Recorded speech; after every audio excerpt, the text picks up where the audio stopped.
Yooyyaa akka mooltaan hordoftoota imaltuu miidiyaa oduu galgala kanaaf qabannen isinitti himaa aan oduu waliin Abdii Yaadasaati. Itoophiyaatti dhaabbilee miidiyaa idil-addunyaa waliin mari'atame.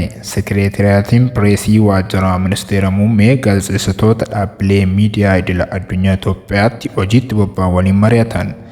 Gabaasa qabatamaa fi madaalawaa guddisuu irratti xiyyeeffachuun gaazexeessitoonni odeeffannoo dhugaa fi qabatamaa fayyadamuun murteessaa ta'uus ibsaniiru jechuun tajaajilli oduu Itoophiyaa gabaase. Dookumentariin fiilmii Ateetee ayyaana hawwootaa irratti qophaa'ee eebbifamaa jira. Dookumentariin fiilmii Ateetee ayyaana hawwootaa irratti qophaa'e bakka abbootiin gadaa, haadholiin siinqee, hayyoonnii, artistoonnii fi qooda fudhattoonni argamanitti magaalaa Finfinnee Hoteela Sharaatanitti eebbifamaa jira. Dookumentariin fiilmii kun dhaabbata Nuubiyaa Fiilmi Piroodaakshiniin qophaa'e.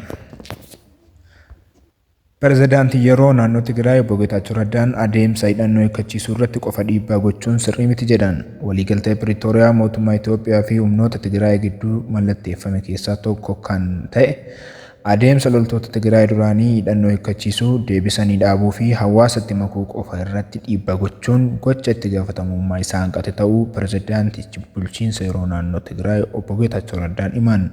Pireezidaantichi kana kan jedhan Itoophiyaatti ambaasaaddara Faransaay yeroo ammaa magaalaa Maqalee daawwachaa jiran waliin waajjira isaaniitti wayita mari'atanidha. Adeemsi hidhattoota hidhannoo hiikkachiisuu fi hawaasatti makuu hojimaata hojiirra oolmaa waliigaltee Piriitooriyaa hordofee raawwatamuu qabu ta'uu Obbo Geetaachoon ibsaniiru.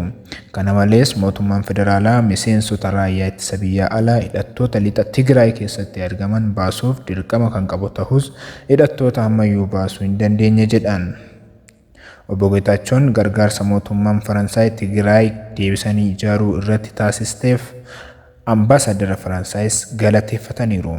Ambaasaaddarichi dabalataan haala bulchiinsa yeroo Tigraay cimsuun danda'amu waliigaltee Piriitooriyaa hojiitti hiikuu fi gargaarsa mootummaan Faransaay taasisuun walqabatee bulchiinsa yeroo naannichaa waliinis dubbataniiru. Sirreeffamtoota seeraa qormaata biyyaalessaa kutaa 12ffaa qoraman 21 keessaa 7 darban. Komishinii Mana Sirreessaa Federaalaa Giddugaleessa Qaallettiitti barattoota sagantaa barnoota idileen kutaa 12ffaa saayinsii uumamaa hordofaa turan 21 keessaa 7 qabxii yuunivarsiitii galmeessuu Komishinii Mana Sirreessaa Federaalaa irraa odeeffanne. Tolee, kabajamtoota hordoftoota imaltuu miidiyaa horiileen galgala kanaaf qopheeffame kanneen turanii qophiilee keenya biroo hordofuuf YouTube chaanaalii keenya sabiskiraayib godhaa.